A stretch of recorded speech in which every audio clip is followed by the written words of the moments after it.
बुद्धजन कवि की स्तुति प्रभु पातित पावन में अपन अर्थ को देख रहे हैं, जहाँ भगवान के दर्शन करने के लिए प्रतिदिन भक्त आता है और उस समय में उसके भाव कि भगवान धन घड़ियों धन दिवस यों ही धन जन्म मेरो भयो अब भाग्य मेरो दयायो दर्श प्रभु जी को लख लयो।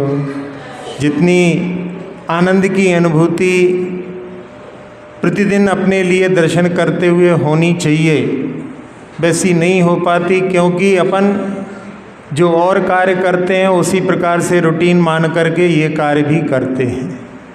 यदि अपन भावनाओं को रात में से ही बनाना प्रारंभ कर दें, रात में जब शयन करते हैं उस समय में कई लोग ऐसे रहते हैं कि कल सुबह भगवान की आराधना करने जाना है और अपने पूजा की थाली रात में ही, यानी थाली तैयार नहीं मतलब धो करके नहीं, जो जो द्रव्य ले जाना है वो लगा करके संध्या काल में रात में ही अपने शयन कक्ष में ही रख करके शयन करते हैं। और उसके कारण में यदि उनको रात में भगवान के तीर्थों के गुरुओं के यदि स्वप्न आए तो कोई आश्चर्य वाली बात नहीं। तो भावनाओं को बढ़ाने के लिए अपने लिए विचार करना आवश्यक है। एक तुलसीदास जी का दोहा है, किसी ललक होनी चाहिए भगवान के दर्शन की। उन्होंने उसमें लिखा कि ज्यों गरीब की देह को जड़कारे को घाम। जब सर्दी पड़ती है, जाड़ा होता है, उस समय में गरीब जिसकी झोंपड़ी टूटी फूटी है, रात भर ठंड में सिकुड़ता रहता है और क्या सोचता है कब सुबह हो, कब सूरज निकले और मैं अपनी ठंड को दूर कर सकूं। तो जैसा वो रात से ही तड़पता है, विचार करता है सूर्य के लिए, तो इसीलिए उसमें कह रहे हैं ज्यों गरीब की देह को जड़कारे को घाम, वैसे भी मन में लगो मेरे भी प्रभु राम। यानी ऐसी ललक आपकी जैसी उस गरीब के मन में है सूर्य के लिए, वैसी ललक मेरे मन में आपके प्रति कब आएगी। तो जहाँ रात्रि में पट बंद हो जाते हैं मंदिर के और भक्त सोचता है कि आपके दर्शन अब नहीं हो सकते, तो मैं प्रातः काल में आपके दर्शन करने के लिए पट खुलने का इंतज़ार करते हुए सो रहा हूँ। तो बस इंतज़ार में कि कब जो है पट खुलें और मैं भगवान के दर्शन करने पहुँच जाऊँ। एक नियम भी होता है, व्रत भी होता है, जिसका नाम है जिन मुखावलोकन व्रत। जिनेंद्र भगवान के मुख का अवलोकन करना प्रातः काल में उठ करके। सबसे पहले यदि किसी का मुख देखना है तो जिनेंद्र भगवान का मुख देखना है। अब कैसे संभव हो सकेगा, यदि अपन आजकल के मॉडर्न जो टॉयलेट हैं उसमें जाओ तो सबसे पहले अपना ही मुख दिख जाएगा, कांच लगे हुए हैं।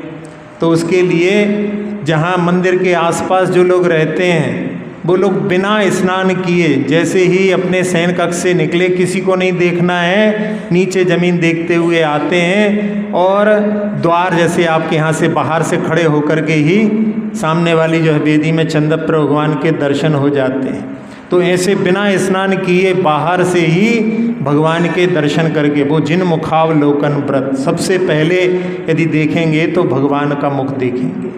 अब कई लोग जिनके घर दूर हैं उनके लिए संभव नहीं हो पाता, कई बार पूछते हैं कि महाराज जी हम लोग कैसे करें।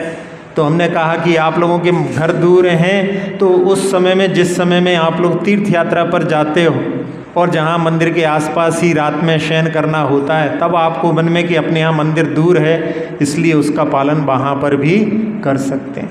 ये मुख्यतः से तो भादों में पूरा 1 महीने का व्रत होता है। यदि चाहें तो 1 महीने तक का जो है व्रत के रूप में एक आसन के रूप में, या अपना नियम ले लो कि हम जो है 2 बार भी भोजन करेंगे, 3 संध्या काल में 1-1 माला नमोकार मंत्र की, और सुबह सुबह भगवान के दर्शन करना। ये जो है नियम। कई लोग तो ऐसे भी हैं ब्रह्मचारी आदि जो आश्रम आदि में रहते हैं, वो कहते हैं महाराज जी हम लोग जब 3-4 बजे भी उठते हैं तो सबसे पहले जा कर के भगवान के दर्शन करते हैं, उसके बाद में फिर अपने और कार्यों को प्रारंभ करते हैं। तो वो जो है सबसे पहला यदि दर्शनीय कोई स्थान है तो वो जिनेंद्र भगवान का मुख है।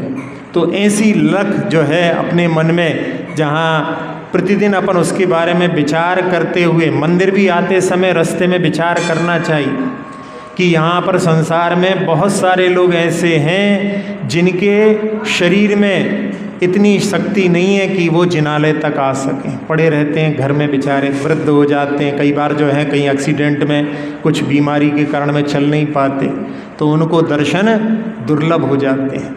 हम लोगों के लिए सब अनुकूलताएं मिली हैं, तो ये अनुकूलताओं पर विचार करके कि हे भगवान आपके प्रसाद से हमें ये सब अनुकूलताएं मिली हैं और उनका हम सदुपयोग आपके दर्शन आराधना में कर रहे हैं, ये हमारा बड़ा सौभाग्य, हमको ये अवसर मिला। ऐसे भावों से अपने लिए विचार करना चाहिए। बहुत सारे लोग ऐसे होते हैं जो सूतक पातक के कारण में, दर्शन तो निषेध कभी नहीं है, सूतक पातक में भी दर्शन का निषेध नहीं। जिस दिन घर में किसी का जो है देहांत भी हुआ हो, उस दिन उसको जो है मंदिर वहाँ पर आप शमशान में ला करके और बाहर से दर्शन कर सकते हैं। 1 दिन का दर्शन का निषेध जिनागम में नहीं है। गर्भगृह में प्रवेश का निषेध है, जहाँ कई जगह तो ऐसा भी रहता है कि मंदिर में भी वहाँ पर दाग दे करके आते हैं और मंदिर में भी प्रवेश करते हैं, तो निषेध नहीं है उसका। लेकिन जहाँ जैसी परंपरा हो, आपके यहाँ पर 3 दिन के बाद में समाज लेकर के आती होगी, होता है कि नहीं होता? होता है ऐसा। तो 3 दिन के बाद समाज लेकर के आती है और अपन पहले से घुस जाओ तो वो अच्छा नहीं, तो कम से कम बाहर से खड़े होकर के, आप दिखते कि नहीं भगवान बाहर से?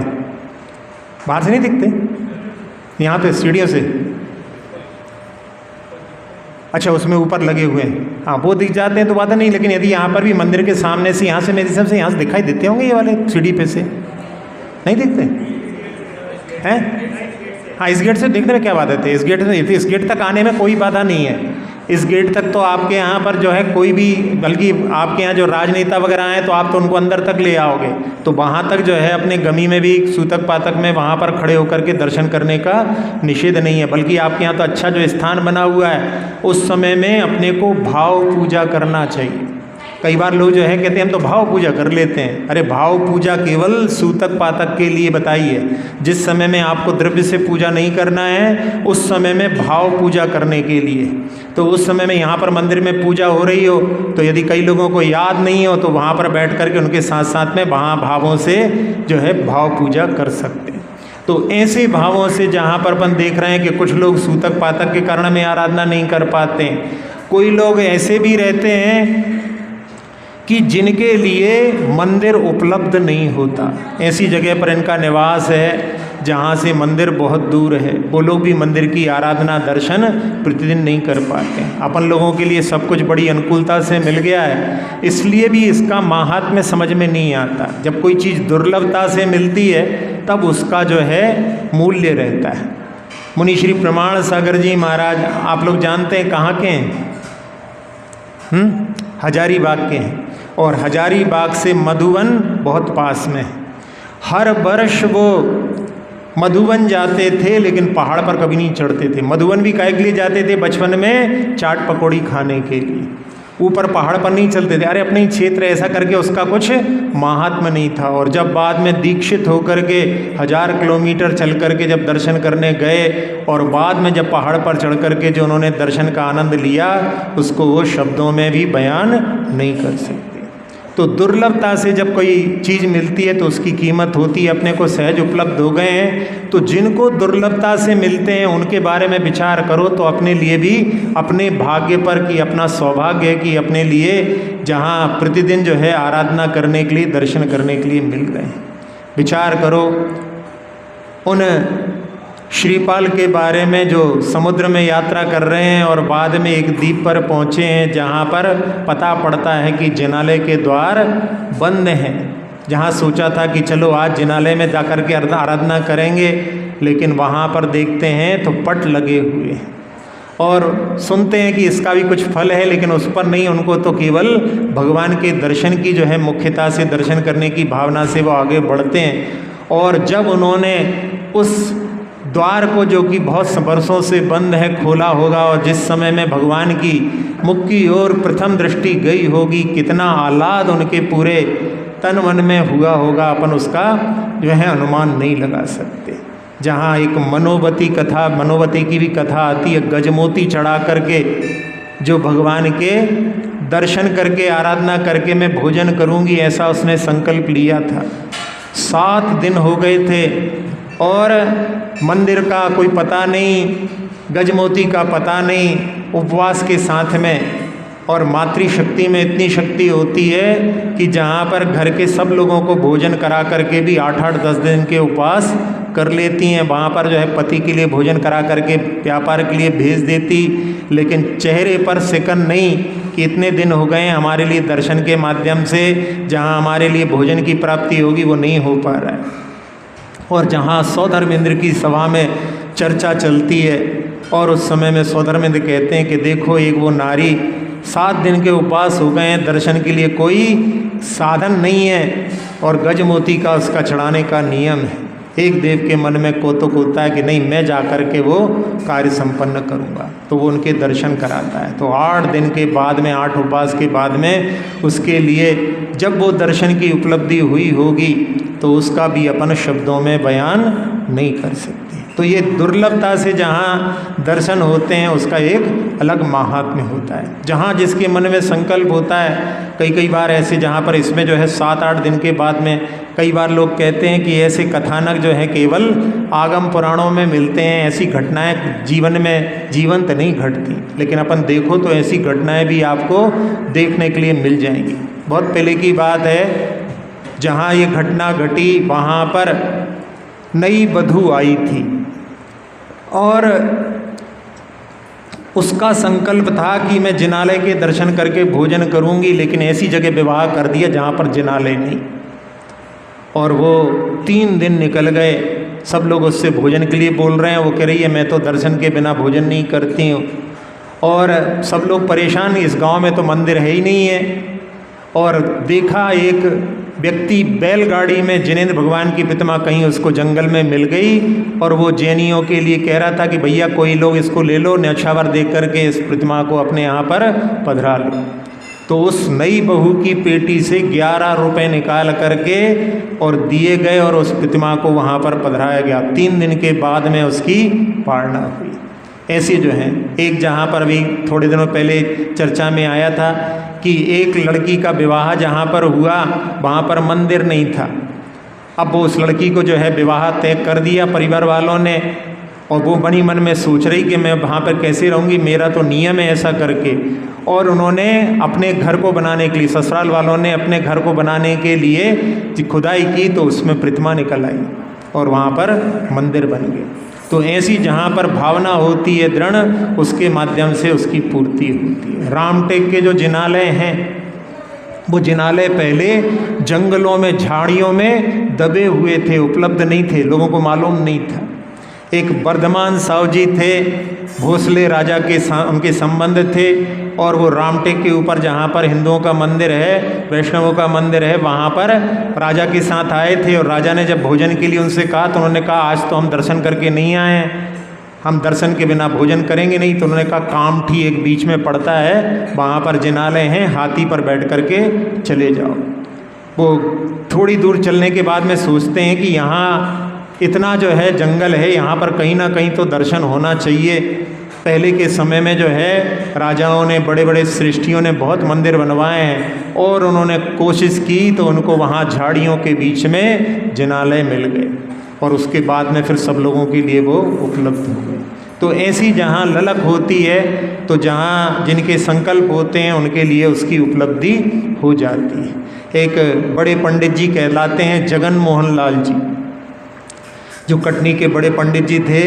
एक बार किसी काम से कहीं जंगल में गए और वहाँ पर विलम्ब हो गया, निकल नहीं पाए, फंस गए उसमें। तो उन्होंने सोचा कि अब कुछ खा पी लें, लेकिन बिना आराधना के तो अपन बिना दर्शन के करते नहीं हैं। उन्होंने सोचा यहाँ जंगल में भी होना चाहिए। उन्होंने भी ऐसे ही प्रयास किया और एक पेड़ के नीचे उनको जिन प्रतिमा मिल गई। उन्होंने आराधना की और उसको सोचा कि बाद में किसी के साथ में आकर के इसको लेकर के जाएंगे।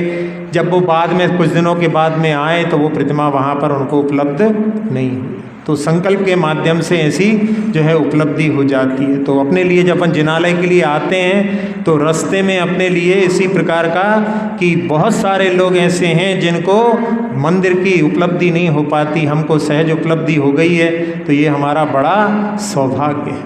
और कई लोग ऐसे भी होते हैं कि जहाँ जिनके घर में इतनी संपदा नहीं है कि वो आकर के आराधना कर सकें, सुबह सुबह से धन के अर्जन के लिए उनको निकलना पड़ता है। ऐसे लोग भी आराधना नहीं कर पाते। हमारे लिए स्वास्थ्य आदि सबकी अनुकूलता प्राप्त हुई है, तो उस समय में अपने लिए ऐसी पंक्तियों के भाव कि धन घड़ी यों धन दिवस यों ही धन जन्म मेरो भयो, यानी हमारा जो है जीवन का जो सार्थकता जिनेंद्र भगवान के दर्शन से ही, यानी दिन की सार्थकता, सुबह प्रातः काल में भगवान के दर्शन हो जाएं तो वो दिन सार्थक हो जाता है। तो ऐसे भावों से जहाँ भगवान की आराधना करने के लिए अपने हाथ में अपन द्रव्य लेकर के आते हैं, क्योंकि कहा है रिक्त पाणिर नेव पश्ये देवता राजानम गुरुम, कभी भी जो है खाली हाथ नहीं आना चाहिए। जहाँ रात्रि आदि में द्रव्य आदि इसलिए नहीं चढ़ाते क्योंकि उसके माध्यम से जीवों का घात हो सकता है, लेकिन जहाँ प्रातः काल में दिन में अपन आराधना करने जाएं तो खाली हाथ ना जाएं, हाथ भरे हुए हों। जब सूतक पातक हो तब उस समय में भाव स्तुति के लिए लिखा है वो ठीक है, लेकिन जब भी जाएं तो अपने हाथ में द्रव्य लेकर के जाएं। ये मंदिर में द्रव्य रखने की पद्धति कब से चालू हुई? जिस समय से मुगलों का शासन हुआ और उस समय में द्रव्य यदि मंदिर में लेकर के जाते थे तो उससे पता पड़ जाता था कि मंदिर यहाँ पर है। तो उस समय में खाली हाथ मंदिर में जाने लगे, मंदिर में ही द्रव्य रखने लगे, वहीं से लेकर के चढ़ाने लगे। तो मंदिर में ही जो है मैंने द्रव्य रखने की पद्धति उस समय से प्रारंभ हुई।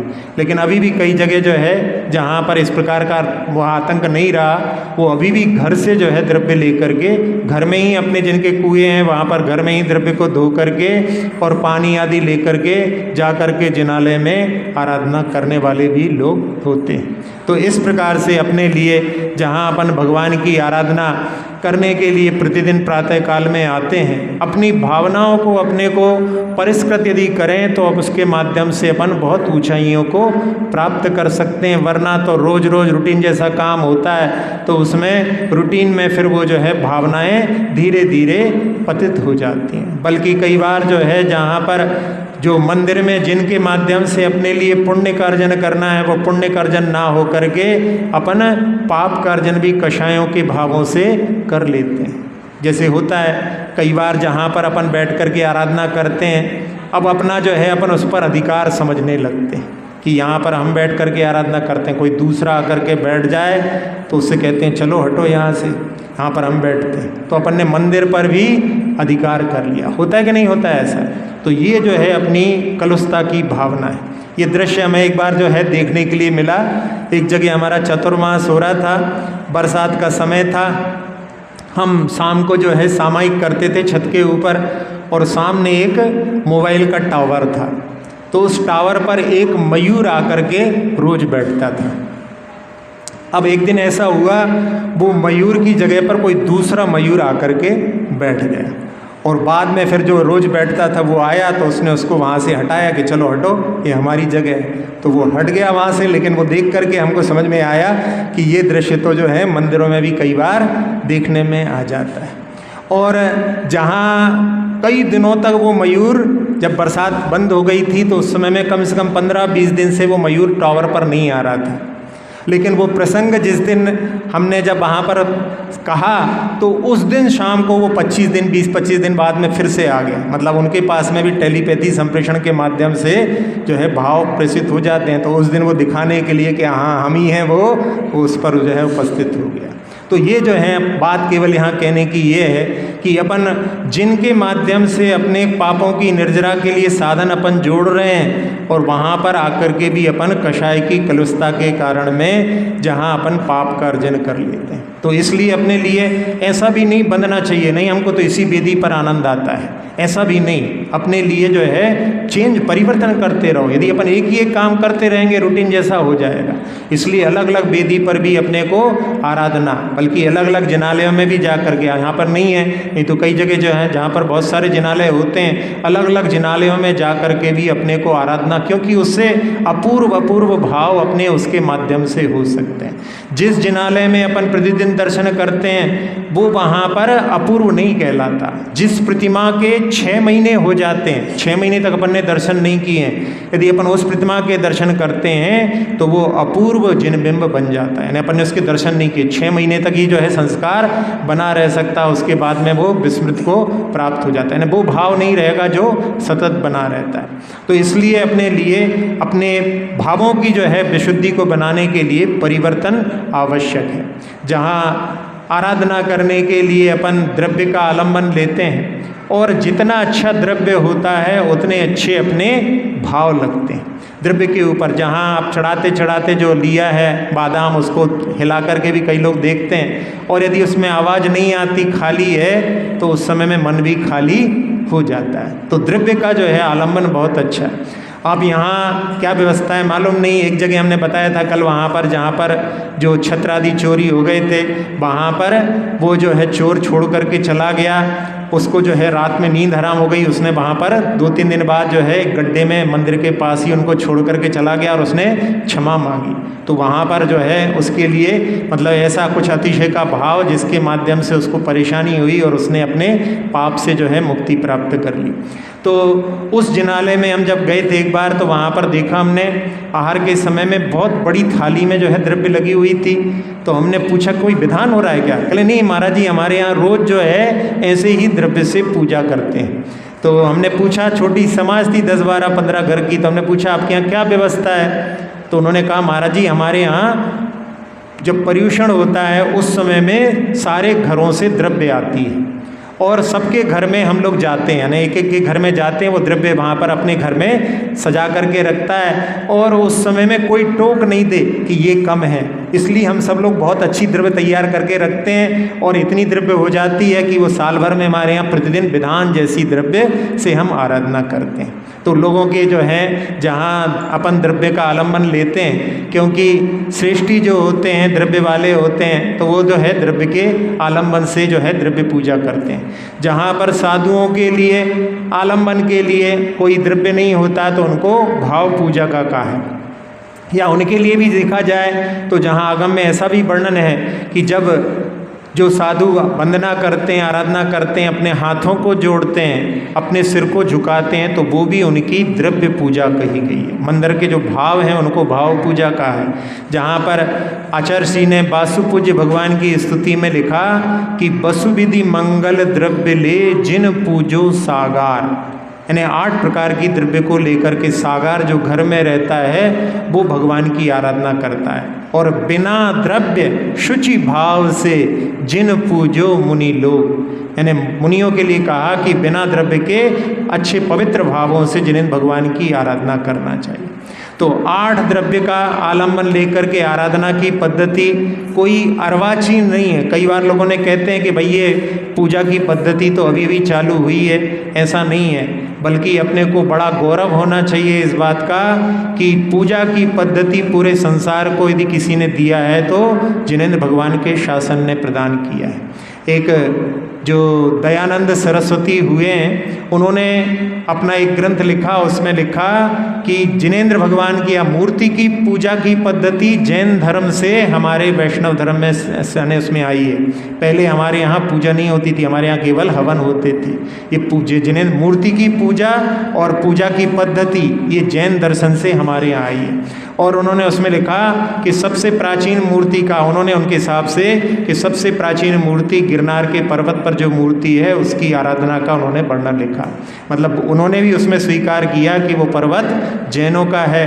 ये इतिहास की दृष्टि से अपन देख रहे हैं। तो जहाँ 8 द्रव्यों से पूजा जो होती है उसमें ये पद्धति अर्वाचीन नहीं प्राचीन है। आचार्य कुंद स्वामी ने जितनी भी स्तुतियाँ लिखी हैं जहाँ पर भगवान की स्तुतियों में, उसमें दिव्येण गंधेण दिव्येण फुफेण दिव्येण चुन्नेण दिव्येण दीवेण दिव्येण धूवेण दिव्येण वासेण, यानी इन दिव्य द्रव्यों के माध्यम से देवलोग जो हैं त्रिकाल में जो है भगवान की आराधना करते हैं। उसी प्रकार से मैं भी जो है भगवान की आराधना करता हूँ। तो ये 8 द्रव्यों की पद्धति अपने लिए कई बार जैसे मन में कुछ लेख को पढ़ करके कई लोग अपने विचारों से कि ये पद्धति जो है अभी चालू हुई है, पहले जो है 8 द्रव्यों से पूजा नहीं होती थी। ऐसा नहीं। जहाँ आपके घर में कोई मेहमान आता है तब उसका भी सम्मान आप इन 8 द्रव्यों के माध्यम से करते हैं। ये प्राचीन काल से पद्धति चली आ रही है।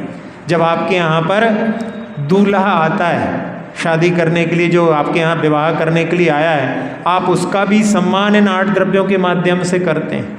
आप जल से उसके चरण धुलाते हैं, आप उसको चंदन का टीका लगाते हैं, और टीका लगाने के बाद में उसमें चावल के दाने भी उसमें टीके में लगा देते हैं, तो वो चावल का हो गया। फिर इसके बाद में क्या आता है? जल, चंदन, गंध, अक्षत, पुष्प आता है, तो पुष्प की आप माला पहनाते हैं। फिर इसके बाद में नैवेद्य आता है, तो नैवेद्य के रूप में भी उसको कुछ खिलाया जाता है। तो घोड़े पर बैठे बैठे भी एक रस्म होती है, हमने देखा बचपन में, उसको खिलाते हैं वहाँ पर। अब वो खिलाते समय देखा था कि वो जो है, अब इतने सारे लोग जब उसका सम्मान कर रहे हैं तो बेचारा कहाँ तक खाएगा, तो मुंह में दबाता था, गिरा देता था। तो पीछे से आवाज़ आई कि बतासे खिलाओ, बतासे गिरेंगे तो भी ज़्यादा नुकसान नहीं होगा, जहाँ पर मावे का जो है माल गिरेगा तो नुकसान होगा, ऐसी आवाज़ आ रही थी। तो नैवेद्य भी करते हैं। फिर उसके बाद में दीपक से आरती भी उतारते हैं, और धूप का प्रतीक सुगंध जो है इत्रादि भी उसको लगाया जाता है, और उसके बाद में श्रीफल भी भेंट किया जाता है। तो ये 8 द्रव्यों से लौकिक आराधना, लौकिक में भी लोगों का सम्मान किया जाता है। तो देवादिदेव का सम्मान के लिए इन 8 द्रव्यों के माध्यम से यदि आराधना करते हैं तो कोई नई पद्धति नहीं है। ये अनादि काल से जो है भगवान की आराधना की पद्धति है। एक मानसरोवर झील, जहाँ पर जो पर्वत है कैलाश पर्वत, वहाँ पर एक यंगटा गुफा है, वहाँ पर भगवान के चरण बने हुए हैं। उसमें से जहाँ पर एक चरण को तो चीन वालों ने बीजिंग में शिफ्ट कर दिया, वहाँ पर उनकी आराधना, वहाँ पर जो लोग रहते हैं वो लोग 8 द्रव्यों के माध्यम से, इन 8 द्रव्यों के माध्यम से आज भी करते हैं। वो भी उनको मालूम नहीं कहाँ से चालू हुई, लेकिन वो 8 द्रव्य उनके चरणों में रख देते हैं। तो ये 8 द्रव्यों के माध्यम से अपन आराधना करने के लिए प्रतिदिन जो है भाव बना करके आते हैं। और जहाँ हमने पहले भी कहा था कि केवल अपन अभिषेक करके और कुछ अर्घ चला करके चले जाते हैं, ये पद्धति शुरुआत के लिए, भाई नया नया कोई आया है उसके लिए तो ठीक है, लेकिन जो प्रतिदिन आ रहे हैं, कई वर्षों से अभिषेक कर रहे हैं और फिर भी अभिषेक करके चले जा रहे हैं, उनके लिए सोचना चाहिए कि जैसे बच्चा होता है, एक क्लास में कितने साल तक रहता है? ज़्यादा से ज़्यादा 1 साल। आजकल तो सेमेस्टर सिस्टम आ गया, तो 6 महीने में भी उसका जो है सेमेस्टर चेंज हो जाता है। तो अपने लिए भी अभिषेक जो है बरसों से कर रहे हैं, लेकिन पूजा तक यदि अपन नहीं पहुंच पाए हैं तो अपन अच्छे स्टूडेंट नहीं कहलाएंगे। इसलिए अपने लिए प्रतिदिन कम से कम एक सामूहिक मिलकर के आप लोगों को पूजा करना चाहिए। कई जगह जो है सामूहिक पूजा होती है, इतने अच्छे से होती है। एक जिनालय में हम जहाँ रुके थे, वहाँ पर पुरुष वर्ग और महिला वर्ग एक एक पंक्ति को पढ़ता था। इतना अच्छा जो है माहौल था वहाँ का, जो लोग दर्शन करने आते थे वो भी पूजा में बैठ जाते थे। तो एक जिनेंद्र भगवान की देवशास्त्र गुरु की सामूहिक पूजा, आप लोग सामूहिक अभिषेक करते हो तो एक पूजा जो है सामूहिक आप लोगों को, अर्घ तो बहुत सारे भगवान के चढ़ाते हैं और उसमें इतना जितना समय लगता है उतने में एक पूजा भी संपन्न हो सकती है। अर्घ का निषेध नहीं, लेकिन पूजा जो है, पूजा ही जो 8 द्रव्यों का आधार लेकर के जयमाला के साथ में की जाती है वो पूजा कहलाती है। तो इसलिए अपने को पूजा के लिए, क्योंकि सबसे ज़्यादा पुण्य अर्जन करने वाली कोई चीज़ है तो जिनसेन स्वामी के द्वारा जिनेंद्र भगवान की पूजा, अभिषेक के बाद में, अभिषेक जो है पूजा की तैयारी है। आपने पूरी तैयारी कर ली और पूजा नहीं की, ऐसा स्थान इसके माध्यम से घटित होता है। तो अपने को एक जो है देवशास्त्र गुरु की सामूहिक पूजा, जिसमें सब लोग मिलकर के करो तो उसके साथ में एक अलग आनंद की अनुभूति अपने इसके माध्यम से होती है। तो जहाँ जहाँ अपन देख रहे हैं कि अपने मन में ऐसा कि आज हमारे भाग्य का उदय आया है। जब तक जो है भाग्य का उदय नहीं होता तब तक जो है जिनेंद्र भगवान की आराधना प्राप्त नहीं होती। कई लोग कितना पुरुषार्थ करते हैं, उसके बाद में भी कुछ ना कुछ ऐसा हो जाता है। जहाँ सम्यक शिखर के लिए तो ऐसा कहा जाता है कि सम्यक शिखर तो भव्य जीवों को ही प्राप्त होता है, अभव्यों को उसके दर्शन नहीं होते। जहाँ पहुँचने के बाद में भी कई बार ऐसे जो है कि वो जैसे ही वहाँ पर पहुँचते हैं और स्वास्थ्य में गड़बड़ी होने लगती है, ऊपर चढ़ ही नहीं पाते, और जैसे ही वहाँ से निकल कर के आते हैं और उनके लिए स्वास्थ्य में ठीक हो जाते हैं। यानी वहाँ पर चढ़ने की अनुकूलता उनके लिए उपलब्ध नहीं हो पाती। एक जो बड़े पंडित जी का बताया था, उन्हीं का जो है एक उनके पुत्र ही सुना रहे थे कि एक बार एक सज्जन को वो लेकर के गए और जैसे ही जहाँ झरने पार हुए और उसके बाद उनको दिखना बंद हो गया, और उन्होंने कंधे पर हाथ रख करके पूरी जो है वंदना की, और लौट करके जब वापस उसी जगह पर आए तो उनको जो है फिर से दिखने लगा। तो उन्होंने कहा अब भुनसारो हो गओ। बुंदेलखंड में भुनसारा जो है सुबह के लिए बोला जाता है। तो उन्होंने कहा अब सुबह हो गई, मतलब अंधेरे में गए थे वो पूरे पर्वत की दिन में वंदना करके जो है जितने बजे आए तब आंखें खुली, यानी उनको दिखाई नहीं दिया। तो ऐसे भी जो हैं होते हैं लोग जो वहाँ पर पर्वत पर पहुँचने के बाद में भी जिनको दर्शन नहीं होते। तो वहाँ के हिसाब से अपन समझने के लिए कि जिनेंद्र भगवान के दर्शन जो हैं बड़े भाग्य से होते हैं। तो अब भाग्य मेरे उदय आयो, दर्श प्रभु जी को लख लयो। इसलिए भगवान के दर्शन करते समय में भी एकटक होकर के भगवान को निहारना चाहिए, और बीच में जब कायसर्ग आदि करो तो भगवान की प्रतिमा जैसी ही अपनी आत्मा को भी देखने का प्रयास करना चाहिए। लेकिन अक्सर ऐसा होता है, बहुत सारी जगह देखने में आता है, लोग जो है इतनी जल्दी जल्दी दर्शन करते हैं, हाथ में द्रव्यलिया चढ़ाया, ढोंक तक नहीं देते, खड़े खड़े दर्शन करते हैं। तो ये भी जो है जिनेंद्र भगवान की असाधना है। और जो लोग खड़े खड़े दर्शन कर रहे हैं उनके लिए निश्चित रूप से पैरों की परेशानी होगी। जो भगवान की विनय नहीं करेंगे उनके शरीर में परेशानी अवश्य होगी, और जो प्रतिदिन भगवान की आराधना करेंगे बैठ बैठ करके उनके पैरों में कभी परेशानी नहीं होगी। ये अपना एक आसन है गवासन, योगासन में जो योगासन करते हैं ना, ये भी एक आसन है। तो इसमें बैठ करके गवासन में करना चाहिए। जहाँ पर कई लोग कहते हैं गवासन तो जो है महिलाएं बैठ करके करती हैं, ऐसा नहीं, साधु भी उसी में बैठ करके करते हैं। इसलिए गवासन में सही विनय का पालन होता है, तो गवासन से बैठ करके करना चाहिए। नहीं तो अक्सर लोग जो हैं प्रतिमा को देखते तक नहीं और बस पुंज चढ़ाया आगे बढ़ गए। ये कैसे घटित होता है? एक जगह पर वेदी में काम होना था, प्रतिमाओं को शिफ्ट कर दिया था, उसके बाद में भी उस वेदी के सामने बहुत सारे पुंज चढ़े थे। तो क्या बता रहा है ये कि मतलब लोगों को तो पुंज चढ़ाने से मतलब है वेदी पर कोई है कि नहीं है, इस पर भी दृष्टि नहीं जाती। तो इसलिए अपने को दर्शन करते हुए बहुत ध्यान रखना है। जहाँ एक दर्शन की पद्धति में एक और बात आखिरी में कि अपन दर्शन करने जा रहे हैं, अब किसी के हाथ में, दोनों हाथ में थैले हैं और उसमें कुछ बहुमूल्य चीज़ है जिसको ज़मीन पर नहीं रख सकते, या शुद्ध चीज़ है जिसको ज़मीन पर नहीं रख सकते, और दोनों हाथ उसमें बंधे हुए हैं, अपन झुक भी नहीं सकते। तो अपनी गर्दन को यदि अकेली झुका लेता है तो वो भी एक अंग का प्रणाम कहलाता है। तो जैसे कभी रास्ते में लोग मिलते हैं, जैसे साधु जा रहे हैं, तो उस समय में यदि अपन नहीं कर सकते तो खड़े खड़े भी अपन गर्दन झुका लें। हाथ है तो हाथों को जोड़ लें, जरूरी नहीं कि बैठो नीचे। अब आप अभिषेक करने आ रहे हो और आप जमीन पर वहाँ बैठ गए रोड पर, तो फिर आपकी शुद्धि कैसे रहेगी वस्त्रों की? तो इसलिए अपने को विनय करना है, लेकिन साथ में विनय के ये भी ध्यान रखना है कि अपनी शुद्धि भी कायम रहे। तो उसमें एक अंग का प्रणाम अपनी गर्दन झुका करके, उसमें भी इतना भी हो, यदि किसी की सर्वाइवल की प्रॉब्लम हो, गर्दन भी नहीं झुका सकता है, तो अपने नेत्रों को झुका करके, ये भी जो है एक विनय का प्रतीक है। अपने नेत्रों को भी झुका लिया, ये भी एक विनय का प्रतीक है, यानी परिस्थिति के अनुसार। और यदि आपके पास में गर्दन की प्रॉब्लम है, हाथ आपके फ्री हैं, तो दोनों हाथों को जोड़ लिया, तो वो दो अंग का प्रणाम है।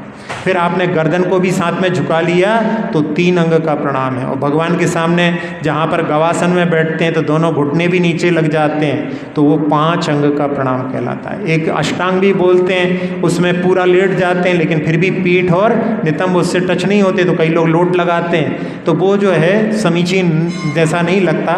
लेकिन गवासन में जो है प्रणाम होता है वो पूर्ण विनय से युक्त होता है। तो अपने को आराधना करते समय विनय का भी बहुत ध्यान रखना है। और खास करके मूल नायक के पास में तो आपको 3 बार बैठ करके ढोक देनी चाहिए।